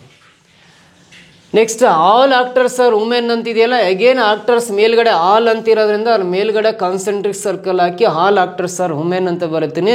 ಸೊ ಇದು ಒಂದೇ ಸಿಂಗಲ್ ಡಯಾಗ್ರಾಮು, ಮತ್ತು ಬೇರೆ ರೀತಿ ಬರ್ಲಿಕ್ಕೆ ಸಾಧ್ಯತೆಯೇ ಇಲ್ಲ. ಸೊ ಇದು ಕರೆಕ್ಟ್ ಇದೆ. ಈ ವೆನ್ ಡಯಾಗ್ರಾಮ್ ಪ್ರಕಾರ ಕನ್ಕ್ಲೂಷನ್ಸ್ ಯಾವ್ದು ರೈಟ್ ರಾಂಗ್ ಅಂತ ಚೆಕ್ ಮಾಡೋಣ. ಆಲ್ ವುಮೆನ್ ಆರ್ ಟೀಚರ್ಸ್ ಅಂತಿದೆ, ವುಮೆನ್ ಇಲ್ಲಿದೆ, ಟೀಚರ್ಸ್ ಇದೆ. ಫಸ್ಟ್ ವುಮೆನ್ಸ್ ಹೆಸರಿದೆ, ಆಮೇಲೆ ಟೀಚರ್ ಹೆಸರಿದೆ. ಅಂದರೆ ಕೊಟ್ಟಿರೋ ಡಯಾಗ್ರಾಮಲ್ಲಿ ವುಮೆನ್ ಎಲ್ಲಿದೆ, ಟೀಚರ್ ಎಲ್ಲಿದೆ ನೋಡ್ತಾ ಬನ್ನಿ. ವುಮೆನ್ ಅನ್ನೋದು ಔಟ್ಸೈಡ್ ಸರ್ಕಲ್ ಇದೆ. ಫಸ್ಟ್ ವುಮೆನ್ ಇದೆ ಅಂದರೆ ಅದು ಔಟ್ಸೈಡ್ ಸರ್ಕಲ್. ಆಮೇಲೆ ಟೀಚರ್ಸ್ ಇದೆ ಅಂದರೆ ಅದು inside circle. Outside circle name first ಕೊಟ್ಟು ಆಮೇಲೆ ಇನ್ಸೈಡ್ ಸರ್ಕಲ್ ನೇಮ್ ಕೊಟ್ಟ ಅಂದರೆ ಔಟ್ಸೈಡ್ ಟು ಇನ್ಸೈಡ್ ಅಂತ ಕರಿತೀವಿ. ಔಟ್ಸೈಡ್ ಟು ಇನ್ಸೈಡ್ ಇದ್ದಾಗ, ಔಟ್ಸೈಡ್ ಟು ಇನ್ಸೈಡ್ ಇದ್ದಾಗ ನೋಡ್ರಿ, ಔಟ್ಸೈಡ್ ಟು ಇನ್ಸೈಡ್ ಇದ್ದಾಗ ಯಾವ ವರ್ಡ್ ಬರ್ಬೇಕು ಕನ್ಕ್ಲೂಷನಲ್ಲಿ? ಸಮ್ ಅಂತ ಇರ್ಬೇಕು ಸ್ಟಾರ್ಟಿಂಗ್. ಔಟ್ಸೈಡ್ ಟು ಇನ್ಸೈಡ್ ಇದ್ದಾಗ ಸ್ಟಾರ್ಟಿಂಗ್ ಸಮ್ ಅಂತ ಇರಬೇಕು. ಬಟ್ ಇಲ್ಲಿ ಆಲ್ ಅಂತ ಇರೋದ್ರಿಂದ ಇಟ್ ಡಸ್ ನಾಟ್ ಫಾಲೋಸ್, ಈ ತೀರ್ಮಾನ ಸರಿಯಾಗಿಲ್ಲ ಅಂತ. ಕ್ಲಿಯರ್? ಸೆಕೆಂಡ್ ಕನ್ಕ್ಲೂಷನ್ ಬರೋಣ. ಟೀಚರ್ಸ್ ಇಲ್ಲಿದೆ, ವುಮೆನ್ ಇಲ್ಲಿದೆ. ಟೀಚರ್ಸ್ ಎಲ್ಲಿದೆ ನೋಡ್ರಿ, ಟೀಚರ್ಸ್ ಅನ್ನೋದು ಇನ್ಸೈಡ್ ಸರ್ಕಲ್, ವುಮೆನ್ ಅನ್ನೋದು ಔಟ್ಸೈಡ್ ಸರ್ಕಲ್. ಟೀಚರ್ ಫಸ್ಟ್ ಕೊಟ್ಟಿದ್ದಾನೆ ಅಂದರೆ ಇದು ಇನ್ಸೈಡ್ ಸರ್ಕಲ್, ಆಮೇಲೆ ವುಮೆನ್ ಇದೆ ಅಂದರೆ outside circle. Inside to outside ಕೊಟ್ಟಿದ್ದಾನೆ ಅಂತ. ಇನ್ಸೈಡ್ ಟು ಔಟ್ಸೈಡ್ ಕೊಟ್ಟಾಗ ಆಗಲೇ ಹೇಳ್ಕೊಟ್ಟಿದ್ದೆ ನೋಡ್ರಿ, ಇನ್ಸೈಡ್ ಟು ಔಟ್ಸೈಡ್ ಕೊಟ್ಟಾಗ ಕಾನ್ಸೆಂಟ್ರಿಕ್ ಸರ್ಕಲ್ಸ್ ಇದ್ದು, ಇನ್ಸೈಡ್ ಟು ಔಟ್ಸೈಡ್ ಇದ್ದಾಗ ಆಲ್ ಅಂತ ಹೊರಡಿದ್ರೆ ಆ ಕನ್ಕ್ಲೂಷನ್ ಟ್ರೂ ಅಂತ ತಗೋಬೇಕು ಅಂತ ಹೇಳ್ಕೊಟ್ಟಿದ್ದೆ. ಸೊ ಇಲ್ಲಿ ಇನ್ಸೈಡ್ ಟು ಔಟ್ಸೈಡ್ ಇದೆ ಅಂದರೆ ಆಲ್ ವರ್ಡ್ ಇರಬೇಕು, ಇಲ್ಲ ಆಲ್ ವರ್ಡ್ ಇದೆ ಅಂದರೆ ತೀರ್ಮಾನ ಎರಡನೇ ಸರಿಯಾಗಿದೆ ಅಂತ. ಕನ್ಕ್ಲೂಷನ್ ಸೆಕೆಂಡ್ ಫಾಲೋಸ್ ಅಂತ ಕರೀತೀವಿ. ಹಾಗಾದ್ರೆ ಇಲ್ಲಿ 4 ಆಪ್ಷನ್ಸ್ ಅಲ್ಲಿ ಯಾವ ಸರಿ ಅಂದರೆ if only conclusion second follows ಅಂತ ಇದೆ ನೋಡ್ರಿ, ಸೆಕೆಂಡ್ ಆಪ್ಷನ್ ಅಂದರೆ ಎರಡನೇ ತೀರ್ಮಾನ ಮಾತ್ರ ಸರಿಯಾಗಿದೆ ಅಂತ ಇರೋದು ಕನ್ನಡದಲ್ಲಿ, ಇದು ಮಾತ್ರ ರೈಟ್ ಆನ್ಸರ್ ಆಗುತ್ತೆ. ಕ್ಲಿಯರಾ? ಈ 3 ಕ್ವಶನ್ಸ್ನ ನಿಮಗೆ ಬಿಡಿಸೋ ವಿಧಾನ ಹೇಳ್ಕೊಟ್ಟಿದ್ದೀನಿ. ಈ ಥರ ಕ್ವಶನ್ಸ್ ಎಕ್ಸ್ಪೆಕ್ಟ್ ಮಾಡ್ಬೋದು ಎಕ್ಸಾಮಲ್ಲಿ. ಸೊ ನೆಕ್ಸ್ಟ್ ಬರೋಣ 7th ಕ್ವಶನ್, 7ನೇ ಪ್ರಶ್ನೆ ಏನಿದೆ ಅಂತ. The number that comes in the blank is ಅಂತ ಇದೆ. ಸೊ ಅಂದರೆ ಈ ಡ್ಯಾಶ್ ಪ್ಲೇಸಲ್ಲಿ ಈ ಕ್ವಶನ್ ಮಾರ್ಕ್ ಹಾಕಿರೋ ಅಥವಾ ಆ ಪ್ಲೇಸಲ್ಲಿ ಮುಂದಿನ ಸಂಖ್ಯೆ ಯಾವ್ದು ಬರುತ್ತೆ ಅಂತ. ನಂಬರ್ ಸೀರೀಸ್ ಅಷ್ಟೇ. ನಂಬರ್ ಸೀರೀಸ್ ಅಂದರೆ ನೋಡ್ರಿ, ಮೊದಲನೇ ಸಂಖ್ಯೆ 5 ಇದೆ, ಆಮೇಲೆ 9 ಇದೆ, 18 ಇದೆ, 43 ಇದೆ, 92 ಇದೆ, 213 ಇದೆ. ನೆಕ್ಸ್ಟ್ ಯಾವ ಸಂಖ್ಯೆ ಬರುತ್ತೆ ಅಂತ ನಾವು ಕಂಡುಹಿಡಿಬೇಕು. ಸೊ ಅಲ್ಲಿ 5, 9 ನೋಡ್ರಿ, 5 ಇರೋ ಸಂಖ್ಯೆ 9 ಆಗಿದೆ ಅಂದರೆ ಅಡಿಷನ್ ರೂಲ್ ಚೆಕ್ ಮಾಡ್ರಿ. 5ಕ್ಕೆ ಯಾವ ಸಂಖ್ಯೆನ ಕೂಡಿದಾಗ 9 ಬರುತ್ತೆ, ಅಥವಾ ಈ 9ರಲ್ಲಿ 5 ಕಳೆದ್ರೆ ಇಲ್ಲಿ 4 ಬರುತ್ತಲ್ಲ, ದಟ್ ಮೀನ್ಸ್ 5 + 4 ಅಂದರೆ ಮುಂದಿನ ಸಂಖ್ಯೆ 9 ಆಗುತ್ತೆ ಅಂತ. 9 ಇರೋ ಸಂಖ್ಯೆ 18 ಆಗಿದೆ ಅಂದರೆ 9ಕ್ಕೆ 9ನ್ನ ಕೂಡಿದಾಗ 9 + 9 18 ಆಗುತ್ತೆ, ಅಥವಾ 18ರಲ್ಲಿ 9 ಕಳೆದ್ರೆ ಇಲ್ಲಿ 9 ಬರುತ್ತೆ. ಸೊ ಈ 18 ಇರೋ ಸಂಖ್ಯೆ 43 ಆಗಿದೆ ಅಂದರೆ 43ರಲ್ಲಿ 18 ಮೈನಸ್ ಮಾಡಿ. 43ರಲ್ಲಿ 18ನ್ನು ಮೈನಸ್ ಮಾಡಿದ್ವಿ ಅಂದರೆ 13 8 ಕಳೆದ್ರೆ 5, ನೆಕ್ಸ್ಟು 3ರಲ್ಲಿ 1 ಕಳೆದ್ರೆ 2, 25 ಬರುತ್ತೆ. ಅದರ ಅರ್ಥ 18 + 25 ಅಂದರೆ ಮುಂದಿನ ಸಂಖ್ಯೆ 45 ಬರುತ್ತೆ. 43 ಬರುತ್ತೆ. 43 ಇರೋ ಸಂಖ್ಯೆ 92 ಆಗಿದೆ ಅಂದರೆ 92ರಲ್ಲಿ 43 ಕಳೆದ್ರೆ 12ರ 3 ಕಳೆದ್ರೆ 9, ಇಲ್ಲಿ 8 ಉಳಿಯುತ್ತೆ, 8ರ 4 ಕಳೆದ್ರೆ 4, 43 + 49 ಅಂದರೆ ಮುಂದಿನ ಸಂಖ್ಯೆ 92 ಬರುತ್ತೆ.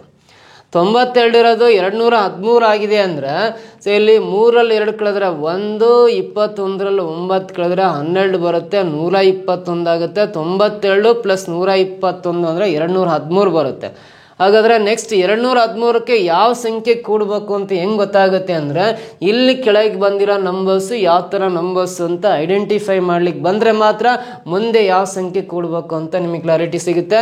ಇಲ್ಲಿ ಕೆಳಗಿರೋ ಸಂಖ್ಯೆಗಳು ನೋಡ್ರಿ, 4 ಅಂದರೆ 2 ಸ್ಕ್ವೇರ್ ವ್ಯಾಲ್ಯೂ 4, 9 ಅಂದರೆ 3 ಸ್ಕ್ವೇರ್ ವ್ಯಾಲ್ಯೂ 9, 25 ಅಂದರೆ 5 ಸ್ಕ್ವೇರ್ ವ್ಯಾಲ್ಯೂ 25. ಸೊ 49 ಅಂದರೆ ಇದು 7 ಸ್ಕ್ವೇರ್ ವ್ಯಾಲ್ಯೂ 49, 7 ಸ್ಕ್ವೇರ್ ವ್ಯಾಲ್ಯೂ 49 ಆಗುತ್ತೆ. 121 ಅಂದರೆ ಇದು 11 ಸ್ಕ್ವೇರ್ ವ್ಯಾಲ್ಯೂ 121. ಹಾಗಾದರೆ ಈ 2, 3, 5, 7, 11 ಇದಾವಲ್ಲ, ಇವೆಲ್ಲ ಪ್ರೈಮ್ ನಂಬರ್ಸ್ ಅಂತ ಕರಿತೀವಿ. ಪ್ರೈಮ್ ನಂಬರ್ಸ್ ಅಂದರೆ ಕನ್ನಡದಲ್ಲಿ ಅವಿಭಾಜ್ಯ ಸಂಖ್ಯೆಗಳು ಅಂತ ಕರಿತೀವಿ. ಸೊ ಬೇರೆ ಸಂಖ್ಯೆಯಿಂದ ಭಾಗ ಆಗದೆ ಇರೋವನ್ನ ನಾವು ಅವಿಭಾಜ್ಯ ಸಂಖ್ಯೆಗಳು ಅಂತ ಕರಿತೀವಿ, ಅವಿಭಾಜ್ಯ ಸಂಖ್ಯೆಗಳು ಅಂತ ಹೇಳ್ತೀವಿ. ಸೊ ಹಾಗಾದರೆ 11ರ ನಂತರ ಬರೋ ಅವಿಭಾಜ್ಯ ಸಂಖ್ಯೆ ಅಂದರೆ 13, 13 ಸ್ಕ್ವೇರ್ ಅಂದರೆ 169ನ ಕೂಡಬೇಕು ಅಂತ ಗೊತ್ತಾಗುತ್ತೆ. ಸೊ ಈ 213ಕ್ಕೆ ನಾವು 169 9ನ್ನ ಕೂಡಿದಾಗ 12 ದಶಕ 1 7 1 8 3 382 ಬರುತ್ತೆ. ಸೊ ಇಲ್ಲಿ ಮುಂದೆ ಸಂಖ್ಯೆ ಬರ್ತಕ್ಕಂಥದ್ದು 382. ಇಲ್ಲಿ 382 ಆಪ್ಷನ್ ಎನಲ್ಲಿ ಇದೆ ನೋಡ್ರಿ, ಇದು ಸರಿ ಉತ್ತರ ಆಗುತ್ತೆ. ಕ್ಲಿಯರ್ ಅರ್ಥ ಆಯ್ತಾ? ಸೊ ಈ ಕ್ವಶನ್ಗೆ ಆನ್ಸರ್ ಮಾಡಿದ್ದ. ಸೊ ನೆಕ್ಸ್ಟ್ ಕ್ವಶನ್ ಟ್ರೈ ಮಾಡ್ತಾ ಬನ್ನಿ. ಮುಂದಿನ ಪ್ರಶ್ನೆ ಏನಿದೆ ಅಂತ, A's mother is twice as old as his brother who is 5 years older than A. If A is 3 years older to his sister and if his sister is 12 years old, then the age of A's mother in years ಅಂತಿದೆ ನೋಡ್ರಿ. ಎಯ ತಾಯಿಯು ಅವನ ಸಹೋದರನಿಗಿಂತ 2 ಪಟ್ಟು ದೊಡ್ಡವರು ಅಂತ ನೋಡ್ರಿ. ಅರ್ಥ ಇದನ್ನು ಬರೆಯೋ ರೀತಿ ವಂಶವೃಕ್ಷ ಹಾಕೋಣ. ಫಸ್ಟ್ ಎ ಇದ್ದಾರೆ, ಏನ ಸಹೋದರ ಗೊತ್ತಿಲ್ಲ, ಅವನ ಹೆಸರು ಪ್ಲಸ್ ಬರಿತೀನಿ. ಪ್ಲಸ್ ಅಂದರೆ ಪುರುಷ, ಅವನ ಹೆಸರು ಗೊತ್ತಿಲ್ಲ. ಸೊ ಆಮೇಲೆ ಏನ ತಾಯಿ ಇದ್ದಾರೆ, ಅವ್ರ ಮಹಿಳೆ ಮೈನಸ್ ಬರೀತಾ ಅದನ್ನ. ಈ ಒಂದು ವಂಶವೃಕ್ಷದಲ್ಲಿ 4 ಜನ ಇದ್ದಾರೆ. ಏನ ಸಹೋದರ, ಏನ ಸಹೋದರಿ ಒಬ್ಬರಿದ್ದಾರೆ. ಏನ ಸಹೋದರಿ ಮೈನಸ್ ಅಂದರೆ ಏನ ಸಹೋದರಿ ಪ್ಲಸ್ ಅಂದರೆ ಏನ ಸಹೋದರ, ಇವನು ಎ. ಸೊ ಇಲ್ಲಿ ಏನ ಸಹೋದರ ಏನ ಸಹೋದರಿ ಅಂತ 3 ಜನ ಇದ್ದಾರೆ. ಸೊ 3 ಜನ ಸಿಬ್ಲಿಂಗ್ಸ್ ಇವರು. ಏನೊಬ್ಬ ಏನ ಸಹೋದರ ಹೆಸರು ಗೊತ್ತಿಲ್ಲ, ಎಕ್ಸ್ ಅಂತ ಅಲ್ಲ, ಸರಿ ಪ್ಲಸ್ ಬರಿತೀನಿ. ಏನ ಸಹೋದರಿ ಅಂದರೆ ಮಹಿಳೆ ಎಲ್ಲ ಮೈನಸ್ ಬರಿತೀನಿ. ಸೊ ಆಮೇಲೆ ಏನ ತಾಯಿ ಅಂದರೆ ಅವ್ರ ಹೆಸರು ಗೊತ್ತಿಲ್ಲ, ಮಹಿಳೆ ಎಲ್ಲ ಮೈನಸ್ ಬರೀತಾರೆ ಅಷ್ಟೇ ನೋಡಿ. ಇಲ್ಲಿ ಏನ ತಾಯಿ ಇವರು ಅವನ ಸಹೋದರ ಏನ ಸಹೋದರಿಗಿಂತ 2 ಪಟ್ಟು ದೊಡ್ಡವರು ಅಂತ. ಈ ಏನ ತಾಯಿ ಇವರು ಏನ ಸಹೋದರ ಇವ್ರಿಗಿಂತ 2 ಪಟ್ಟು ಇವ್ರು ದೊಡ್ಡವರು ಅಂತೇಳಿದಾನೆ. ಮತ್ತು ಏಯ ಸಹೋದರನು ಇವನು ಏಗಿಂತ 5 ವರ್ಷ ದೊಡ್ಡವನು ಅಂತೇಳಿದ್ದಾರೆ. ಏನ ಸಹೋದರ ಇವನು ಏಗಿಂತ 5 ವರ್ಷ ದೊಡ್ಡವನು ಅಂತ ಕೊಟ್ಟಿದ್ದಾರೆ. ಎ ತನ್ನ ಸಹೋದರಿಗಿಂತ 3 ವರ್ಷ ದೊಡ್ಡವನಾಗಿದ್ದರೆ, ತನ್ನ ಸಹೋದರಿಗಿಂತ ಏನನ್ನು ಅವನ ಸಹೋದರಿಗಿಂತ 3 ವರ್ಷ ದೊಡ್ಡವನು ಅಂತ ಹೇಳಿದ್ದಾರೆ. ಮತ್ತು ಅವನ ಸಹೋದರಿ 12 ವರ್ಷ ವಯಸ್ಸಿನವಳಾಗಿದ್ದರೆ ಅಂತಿದೆ. ಏನ ಸಹೋದರಿ ವಯಸ್ಸು ನೋಡ್ರಿ, 12 ವರ್ಷ ವಯಸ್ಸಾಗಿದೆ ಅಂತ. ಏನ ಸಹೋದರಿಗೆ 12 ವರ್ಷ ವಯಸ್ಸಾಗಿದೆ ಅಂದರೆ ಏನನ್ನು ಸಹೋದರಿಗಿಂತ 3 ವರ್ಷ ದೊಡ್ಡವನು ಅಂತೇಳಿದ್ದಾರೆ. ಅಂದರೆ ಸೊ ಏನ ವಯಸ್ಸು ಎಷ್ಟಾಗಿರುತ್ತೆ, 15 ವರ್ಷ ಆಗಿರುತ್ತೆ, 15 ಬರೀತಾ ಇದೆ. ಸೊ ಮತ್ತೆ ನೋಡ್ರಿ ಏನಾಗಿದೆ ಅಂದರೆ ಏನ ಸಹೋದರ ಅವನಿಗಿಂತ 5 ವರ್ಷ ದೊಡ್ಡವನು ಅಂತ. ಏನ ಸಹೋದರ ಇವನಿದೆಯಲ್ಲ ಏಗಿಂತ 5 ವರ್ಷ ದೊಡ್ಡವನು ಅಂದರೆ ಇವನಿಗೆ 15 ವರ್ಷ ಅಂದರೆ 5 ವರ್ಷ ದೊಡ್ಡವನು ಅಂದರೆ 20 ವರ್ಷ ಬರೀಬೇಕು. 15ಕ್ಕೆ 5 ಕೊಟ್ಟರೆ 20 ವರ್ಷ ಆಗುತ್ತೆ. ಹಾಗಾದರೆ ಏನ ತಾಯಿ ಅವನ ಸಹೋದರಿಗಿಂತ 2 ಪಟ್ಟು ದೊಡ್ಡವರು ಅಂತಿದೆ ನೋಡ್ರಿ. 2 ಪಟ್ಟು ದೊಡ್ಡವರು ಅಂದರೆ 22ನೇ 40 ಅಲ್ಲ, ಏನ ತಾಯಿ ವಯಸ್ಸು 40 ವರ್ಷ ಆಗಿದೆ ಅಂತ. ಇಲ್ಲಿ ಪ್ರಶ್ನೆ ಕೇಳಿರೋದು ಏನ ತಾಯಿಯ ವಯಸ್ಸು ವರ್ಷಗಳಲ್ಲಿ ಎಷ್ಟು ಅಂದರೆ 40 ವರ್ಷ ವಯಸ್ಸಾಗಿದೆ. ಆಪ್ಷನ್ ಬಿ ನಲ್ಲಿದೆಲ್ಲ, this is the right answer. ಕ್ಲಿಯರಾ, ಗೊತ್ತಾಯ್ತಾ? ನೆಕ್ಸ್ಟ್ ಪ್ರಶ್ನೆ ಬನ್ನಿ. The number that comes next in the sequence ಅಂತ. ಈ ಸೀಕ್ವೆನ್ಸಲ್ಲಿ ಈ ಡ್ಯಾಶ್ ಪ್ಲೇಸಲ್ಲಿ ಬರೋ ನಂಬರ್ ಯಾವುದು ಅಂತ. ಸೊ 2 ಇದೆ, 7 ಇದೆ, 17 ಇದೆ, 32 ಇದೆ, 52 ಇದೆ, 77 ಇದೆ. ನೆಕ್ಸ್ಟ್ ಯಾವ ನಂಬರ್ ಬರುತ್ತೆ ಈ ನಂಬರ್ ಸೀರೀಸಲ್ಲಿ ಅಂತ ಕೇಳಿದಾನಂದ್ರೆ ಅಡಿಷನ್ ರೂಲ್ ಚೆಕ್ ಮಾಡಿರಿ. ಕೊಟ್ಟಿರೋ ಸೀರೀಸು ಅಸೆಂಡಿಂಗ್ ಆರ್ಡರ್ ಅಂತ ಕರಿತೀವಿ, ಆರೋಹಣ ಕ್ರಮ ಅಂತ ಕನ್ನಡದಲ್ಲಿ ಕರಿತೀವಿ. ಸೊ ಇನ್ನು ಏರಿಕೆ ಕ್ರಮ ಅಂತಲೂ ಕರಿಬೋದು. ಇದನ್ನು ಅಸೆಂಡಿಂಗ್ ಆರ್ಡ್ರಲ್ಲಿ ಇದೆ ಅಂದರೆ ಅಡಿಷನ್ ರೂಲ್ ಚೆಕ್ ಮಾಡಿರಿ. 2ರ ಸಂಖ್ಯೆಗೆ ಯಾವ ಸಂಖ್ಯೆನ ಕೂಡಿದಾಗ 7 ಆಗುತ್ತೆ ಅಂದರೆ 5ಅನ್ನು ಕೂಡಬೇಕು. ಅಥವಾ ಗೊತ್ತಾಗಿಲ್ಲ ಅಂದರೆ 7ರಲ್ಲಿ 2 ಮೈನಸ್ ಮಾಡಿರಿ, ಈ ಗ್ಯಾಪಲ್ಲಿ 5 ಸಿಗುತ್ತೆ ನಿಮಗೆ. 7ರ ಸಂಖ್ಯೆ 17 ಆಗಿದೆ ಅಂದರೆ 7ಕ್ಕೆ 10ಅನ್ನು ಕೂಡಿದಾಗ 17 ಬರುತ್ತೆ. 7 + 10 ಅಂದರೆ ನೆಕ್ಸ್ಟ್ ನಂಬರ್ 17 ಸಿಗುತ್ತೆ. 17ರ ಸಂಖ್ಯೆ 32 ಆಗಿದೆ ಅಂದರೆ ಗೊತ್ತಾಗಿಲ್ಲ ಅಂದರೆ 32ರಲ್ಲಿ 17 ಮೈನಸ್ ಮಾಡಿರಿ, ಈ ಗ್ಯಾಪಲ್ಲಿ 15 ಬರುತ್ತೆ. 17 + 15 ಅಂದರೆ ನೆಕ್ಸ್ಟ್ ನಂಬರ್ 32 ಆಗುತ್ತೆ. 32ರ ಸಂಖ್ಯೆ 52 ಆಗಿದೆ ಅಂದರೆ 52ರಲ್ಲಿ 32 ಮೈನಸ್ ಮಾಡಿದ್ರೆ ಈ ಗ್ಯಾಪಲ್ಲಿ 20 ಸಿಗುತ್ತಲ್ಲ. ಇದರ ಅರ್ಥ 32 + 20 ಅಂದರೆ ನೆಕ್ಸ್ಟ್ ನಂಬರ್ 52 ಆಗುತ್ತೆ. 52ರ ಸಂಖ್ಯೆ 77 ಆಗಿದೆ ಅಂದರೆ 77ರಲ್ಲಿ 52 ಮೈನಸ್ ಮಾಡಿರಿ 25 ಬರುತ್ತೆ. 52 + 25 ಅಂದರೆ 77 ಬರುತ್ತೆ, 77 ಆಗುತ್ತೆ. ಇಲ್ಲಿ ನೋಡಿರಿ 5, 10, 15, 20, 25 ನಾವೆಲ್ಲ ಮಲ್ಟಿಪಲ್ಸ್ ಆಫ್ 5 ಅಂತ ಕರಿತೀವಿ. 5ರ ಮಧ್ಯದಲ್ಲಿ ಬರೋ ಸಂಖ್ಯೆಗಳು ಅಥವಾ 5 ಜಾಸ್ತಿ ಆಗ್ತಾ ಬಂದಿದೆ ಅಷ್ಟೇ. 5, 10, 15, 20, 25 ಇದೆ ಅಂದರೆ ಇದೇ ಪ್ಯಾಟರ್ನ್ ಪ್ರಕಾರ ನೆಕ್ಸ್ಟ್ ಯಾವ ನಂಬರ್ ಕೂಡಬೇಕಂತ ಗೊತ್ತಾಗುತ್ತೆ. 30 ಆ್ಯಡ್ ಮಾಡಬೇಕು. ಈ 77ಗೆ 30ಯನ್ನು ಅಡಿಷನ್ ಮಾಡಿದರೆ ಕೂಡಿದಾಗ ಎಷ್ಟು ಬರುತ್ತೆ ಅಂದರೆ 107 ಬರುತ್ತೆ, 107 ಬರುತ್ತೆ. ಈ ನೆಕ್ಸ್ಟ್ ನಂಬರ್ ಈ ಸೀರೀಸಲ್ಲಿ 107 ಆಪ್ಷನ್ ಸಿ ನಲ್ಲಿದೆ ನೋಡ್ರಿ, ಅದು ಕರೆಕ್ಟ್ ಆನ್ಸರ್ ಆಗುತ್ತೆ. ಓಕೆನಾ, ಅರ್ಥ ಆಯ್ತಾ ಸರ್? ನೆಕ್ಸ್ಟ್ ಕ್ವಶನ್ ಬರೋಣ, ಲಾಸ್ಟ್ ಕ್ವಶನ್. ಇಲ್ಲಿ 1,50,000 is divided among 3 persons A, B, C as follows. A receives 1/3 as much as B and C together receive, and B receives 2/3 as much as E and C together receive. Then amount C receives in rupees is ಅಂತ. So ಒಂದು ಸ್ವಲ್ಪ ಇದು applied question ಒಂದು ಸ್ವಲ್ಪ ಯೋಚನೆ ಮಾಡಿ ಕರೆಕ್ಟಾಗಿ answer ಮಾಡ್ಬೇಕಿದ್ನ. First question ಅರ್ಥ ಆಗಲಿ, ಆಮೇಲೆ ಆನ್ಸರ್ ಮಾಡೋದು ಹೇಳ್ಕೊಡ್ತೀನಿ. ಟೋಟಲಿ 1.5 ಲಕ್ಷ ರೂಪಾಯಿ ಅಮೌಂಟ್ ಇದೆ. ಅದನ್ನು ಎ ಬಿ ಸಿ ಅಂತ 3 ಜನಕ್ಕೆ ಹಂಚ್ಬೇಕು. ಸಮವಾಗಿ ಹಂಚೋ ಥರ ಏನು ಹೇಳಿಲ್ಲ, ಅಲ್ಲೊಂದು ಕಂಡೀಷನ್ ಕೊಟ್ಟಿದ್ರೆ ಆ ಕಂಡೀಷನ್ ಪ್ರಕಾರ 1.5 ಲಕ್ಷನ ಡಿಸ್ಟ್ರಿಬ್ಯೂಟ್ ಮಾಡ್ಬೇಕು ನಾವು. ಸೊ ಅದರಲ್ಲಿ ಬಿ ಮತ್ತು ಸಿ ಇಬ್ಬರು ಸೇರಿ ಎಷ್ಟು ಅಮೌಂಟ್ ಪಡ್ಕೊಂತಾರಲ್ಲ ಅದರ 1/3 ಎ ಪಡ್ಕೊಂಡಿರ್ತಾನೆ ಅಂತ. ಬಿ ಮತ್ತು ಸಿ ಇಬ್ಬರು ಸೇರಿ ಟೋಟಲ್ ಎಷ್ಟು ಅಮೌಂಟ್ ಬಂದಿರುತ್ತಲ್ಲ ಅದರಲ್ಲಿ 1/3 ಅಮೌಂಟು ಎ ಪಡೆದಿರ್ತಾನೆ ಅಂತ ಹೇಳಿದ್ದಾರೆ. ಆಮೇಲೆ ಇನ್ನೊಂದು ಕಂಡೀಷನ್ನು, ಎ ಮತ್ತು ಸಿ ಇಬ್ಬರು ಒಟ್ಟಿಗೆ ಎಷ್ಟು ಅಮೌಂಟ್ ತಗೊಂಡಿರ್ತಾರಲ್ಲ ಅದರ 2/3 ಅಮೌಂಟನ್ನು ಬಿ ಪಡ್ಕೊಂಡಿರ್ತಾನೆ ಅಂತ ಕೊಟ್ಟಿದ್ದಾರೆ. ಹಾಗಾದರೆ ಸಿ ಪಡೆಯುವ ಮೊತ್ತ ರೂಪಾಯಿಗಳಲ್ಲಿ ಎಷ್ಟು, ಸಿಗೆ ಎಷ್ಟು ಅಮೌಂಟ್ ಸಿಗುತ್ತೆ 1.5 ಲಕ್ಷದಲ್ಲಿ ಅಂತ ಕ್ವಶನ್ ಕೇಳಿದ್ದಾನೆ. ಸೊ ಇದನ್ನು ಬರ್ಕೊಳ್ಳೋ ವಿಧಾನ ನೋಡ್ರಿ. ಎ ಬಿ ಮತ್ತು ಸಿ ಅಂತ ಹೇಳಿದಾನಲ್ಲ, ಬಿ ಪ್ಲಸ್ ಸಿ ಬರೀತೀನಿ. ಬಿ ಮತ್ತು ಸಿ ಇಬ್ಬರೂ ಸೇರಿ ಎಷ್ಟು ಅಮೌಂಟ್ ಪಡಿತಾರಲ್ಲ ಅದರ 1/3 ಅಮೌಂಟು 1/3 ಅಮೌಂಟು ಎ ಪಡ್ಕೊಳ್ತದಾನೆ ಅಂತ ಹೇಳಿದ್ದಾರೆ. ಆಮೇಲೆ ಎ ಮತ್ತು ಸಿ ಇಬ್ಬರು ಒಟ್ಟಿಗೆ ಸೇರಿ ಎಷ್ಟು ಅಮೌಂಟ್ ಪಡ್ಕೊಂತಾರಲ್ಲ ಇದರಲ್ಲಿ 2/3 ಅಮೌಂಟನ್ನು ಬಿ ಪಡ್ಕೊಳ್ತಾನೆ ಅಂತ ಹೇಳಿದರೆ ಬಿ ಬರೀತಾ ಅದನ್ನು. ಆಮೇಲೆ 3 ಜನ ಸೇರಿ ಎ ಬಿ ಸಿ 3 ಜನ ಸೇರಿ ಟೋಟಲ್ ಅಮೌಂಟ್ ಪಡ್ಕೊಳ್ಳೋದು, ಈ 3 ಜನ ಸೇರಿ 1.5 ಲಕ್ಷ ರೂಪಾಯಿ ತಗೊಳ್ತಾರೆ ಅಂತ ನಿಮಗೆ ಗೊತ್ತಿದೆ. 1.5 ಲಕ್ಷ ಬರೀತು. ಸೊ ಈ 3 ರೈಟ್ ಸೈಡ್ ಬಂದರೆ ಇದೇನಾಗುತ್ತೆ ಅಂದರೆ 3 ಎ ಆಗುತ್ತೆ. ಈ 3 ಇಲ್ಲೇ ಡಿಲೀಟ್ ಮಾಡ್ಕೋಬೋದು. ಸೊ ಇಲ್ಲೇ ಕೆಳಗೆ ಹಾಕೋ ಅವಶ್ಯಕತೆ ಇಲ್ಲ. ನೋಡಿರಿ 1/3 ಇದೆಯಲ್ಲ, 3 ಈ ಸೈಡ್ ಬಂದರೆ 3 ಆಗುತ್ತೆ.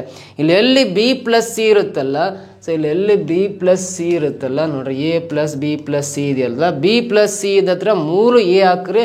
ಇಲ್ಲಿ ಎ ಇದೆ, ಬಿ ಪ್ಲಸ್ ಸಿ ಇದ್ದತ್ರ 3 ಎ ಹಾಕ್ತೀನಿ. ಇಲ್ಲಿ ರೈಟ್ ಸೈಡಲ್ಲಿ 1,50,000 ಇದೆ. ಎ ಪ್ಲಸ್ 3 ಎ ಏನಿಲ್ಲ, 1 ಎ ಪ್ಲಸ್ 3 ಎ 4 ಎ ಆಗುತ್ತೆ. 1,50,000 ಆಗುತ್ತೆ. 4ರಿಂದ 1,50,000 ಬಾಕ್ಸ್ ಎಷ್ಟು ಬರುತ್ತೆ ಅಂದರೆ 37,500 ಬರುತ್ತೆ. 37,500 ಅಂದರೆ 1.5 ಲಕ್ಷನ 4 ಸಮಭಾಗ ಮಾಡ್ರಿ 37,500 ಬರುತ್ತಲ್ಲ. ಇಲ್ಲಿ ಉಳಿದಿರೋ ಅಕ್ಷರ ಎ ಅಲ್ಲ, ಎಗೆ ಸಿಗೋ ಅಮೌಂಟು 37,500, 37,500 ಸಿಗುತ್ತೆ. ನೋಡಿ ಇಲ್ಲಿ ಎ ಪ್ಲಸ್ ಸಿ ಇದೆ. ಇಲ್ಲಿ 2/3 ಅನ್ನೋದು ರೈಟ್ ಸೈಡಿಗೆ ಬಂದರೆ 2/3 ಅನ್ನೋದು ಬಲವಾಗಿ ಬಂದರೆ 3/2 ಆಗುತ್ತೆ. 3/2 ಬಿ ಆಗುತ್ತೆ. ನೋಡ್ರಿ ಇದೇ A plus B plus C 3 ಜನ ಸೇರಿ 1.5 ಲಕ್ಷ ಪಡ್ಕೊಂತಾರಲ್ಲ, ಎಲ್ಲಿ ಎ ಪ್ಲಸ್ ಸಿ ಇರುತ್ತೆ ಅಲ್ಲಿ 3/2 ಬಿ ಹಾಕೋಣ. ನೋಡ್ರಿ ಇಲ್ಲಿ ಎ ಇದೆ ಸ್ಟಾರ್ಟಿಂಗ್, ನೆಕ್ಸ್ಟ್ ಸಿ ಇದೆ ಅಂದರೆ ಎ ಮತ್ತು ಬಿ ಜಾಗದಲ್ಲಿ 3/2 ಬಿ ಅಂತ ಬರ್ಕೋಬೇಕು. ಪ್ಲಸ್ ಈ ಬಿ ಇದೆಲ್ಲ ಮಧ್ಯದ ಹಾಗೆ ಬರ್ಕೋಬೇಕು. ಈಕ್ವಲ್ ಟು ರೈಟ್ ಸೈಡಲ್ಲಿ 1.5 ಲಕ್ಷ ಬರ್ಕೊಳ್ರಿ. ಅವಾಗ ಇನ್ನೊಬ್ಬೊಂದು ಅಮೌಂಟ್ ಸಿಗುತ್ತೆ. ಸೊ ಇಲ್ಲಿ 2 ಇಂಟು ಬಿ ಕ್ರಾಸ್ ಮಲ್ಟಿಪ್ಲಿಕೇಶನ್ ಮಾಡಿರಿ. 2 ಇಂಟು ಬಿ 2 ಬಿ ಪ್ಲಸ್ ಈ 3 ಬಿ ಅಂದರೆ 5 ಬಿ ಆಗುತ್ತೆ. ಈ ಡಿವೈಡ್ ಬೈ 2 ರೈಟ್ ಸೈಡಿಗೆ ಬರುತ್ತೆ. 1,50,000 ಇಂಟು 2 ಬರುತ್ತೆ. ಈ 5ರಿಂದ ಡಿವೈಡ್ ಮಾಡಿರಿ. 5 3 15, 4 0 ಪಕ್ಕ ಬರೆಯೋಣ. 30,000 ಇಂಟು 2 ಅಂದರೆ ಬಿಗೆ 60,000 ಬರುತ್ತೆ. ಬಿಗೆ 60,000 ನೋಡಿರಿ. ಬಿ 60,000, ಎ 37,500 ಅಂದರೆ ಇಬ್ಬರು ಸೇರಿ 97,500 ರೂಪಾಯಿ ಅಮೌಂಟ್ ತಗೊಂಡಿರ್ತಾರೆ. ಎ ಮತ್ತು ಬಿ ಇಬ್ಬರು ಸೇರಿ ಟೋಟಲ್ 1.5 ಲಕ್ಷದಲ್ಲಿ 1.5 ಲಕ್ಷ ಅಮೌಂಟಲ್ಲಿ ಈ 97,500 ಮೈನಸ್ ಮಾಡಿದರೆ ಸಿ ಉಳಿಯೋ ಅಮೌಂಟ್ ಎಷ್ಟು ಅಂದರೆ 52,500 ರೂಪಾಯಿ ಸಿಗುತ್ತೆ. ಸಿ ಪಡೆಯುವ ಹಣ ಎಷ್ಟು ಅಂತ ಕೇಳಿದರೆ 52,500 ಆಗುತ್ತೆ. ಆಪ್ಷನ್ ಬಿ ನಲ್ಲಿ ನೋಡ್ರಿ, ಇದೇ ರೈಟ್ ಆನ್ಸರ್. ಸೊ ನೋಡಿರಿ ಇದು 10th ಕ್ವಶನ್ನು. ಕಮೆಂಟ್ ಬಾಕ್ಸಲ್ಲಿ ಕಮೆಂಟ್ ಮಾಡಿರಿ 10th ಕ್ವಶನ್ ನಾನು ಸಾಲ್ವ್ ಮಾಡೋದು ಅರ್ಥ ಆಗಿದೆಯಲ್ಲ ಅಂತ ಗೊತ್ತಾಗುತ್ತೆ. ಸೊ ನೀವು ಕೊನೆವರೆಗೆ ವೀಡಿಯೋ ವಾಚ್ ಮಾಡಿದರೆ ಇಲ್ಲ ಅಂತ. ಸೊ ನಾನು ಕ್ಲಾಸ್ ಮಾಡಿದ್ರೆ ಅಂದರೆ ನಾನು ಮಾಡಿರೋ ಸೊಲ್ಯೂಷನ್ಸ್ ನಿಮಗೆಲ್ಲ ಇಷ್ಟ ಆದರೆ ಒಂದು ಲೈಕ್ ಮಾಡಿ, ಏನು ಅನಿಸುತ್ತೆ ಅದು ಕಮೆಂಟ್ ಮಾಡಿ, ನಿಮ್ಮ ಫ್ರೆಂಡ್ಸ್ ಗ್ರೂಪಿಗೆಲ್ಲ ಈ ವಿಡಿಯೋ ಲಿಂಕನ್ನು ಶೇರ್ ಮಾಡ್ತಾ ಬನ್ನಿ. ಮತ್ತೆ ನೆಕ್ಸ್ಟ್ ವೀಡಿಯೋದಲ್ಲಿ ಬೇರೆ ಥರ ಕ್ವಶನ್ಸ್ನ ಹೇಳ್ಕೊಡ್ತೀನಿ. Thank you so much.